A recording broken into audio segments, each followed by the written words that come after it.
Karon boys, ato ang part 2, okay na si Ivy dire. Para may gusto halin sa para pilion sa mga buyer ba?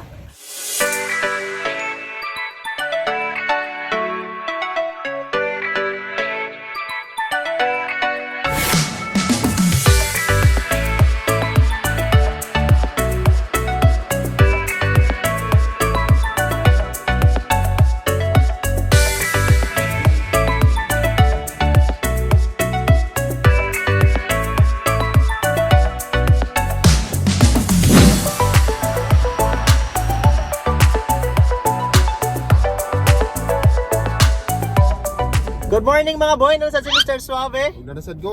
So, padulong na karon dito sa JSC gas station kay natay kuhaon ng mga gwapa. So, this is part 2 ni sa ato ang video kato mga gwapa nang itawag bios. Ato silang pick upon dito kay natay buhaton boy. Releasing man ron nga adlaw. Hello guys. Hi. Toyo ko. Kaya nga dyan daling hashtag Kenoy. Hindi na dyan siya ma-reach. Targa mula na boy. Karon boy, padulong nami sa M Lawyer kay ato ta mag-sign og contract. Og niagi na ta sa third bridge boy, ang pinakataas nga bridge sa Pilipinas, padulong nga ning underground tunnel ug sa unahan ang building sa M Lawyer. Pero sakay sa main escalator kay daniud ta mi diri kadiyot sa tapan nila nga building.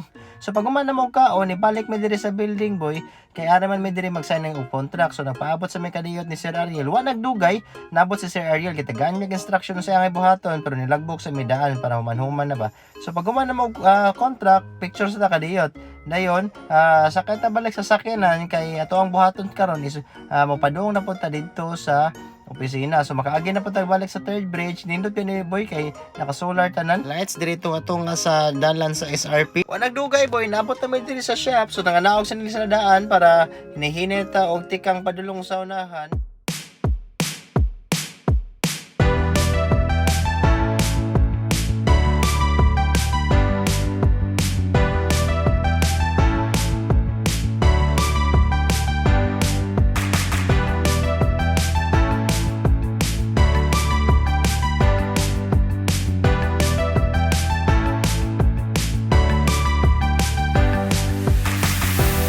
So karon boys, ato ang part 2, okay na si Ivy dire.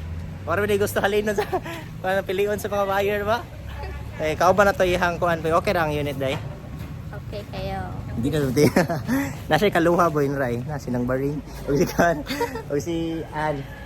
So nagkabula na tong unit boy. Ganun ra kaluha no. Na, larga pula na ni.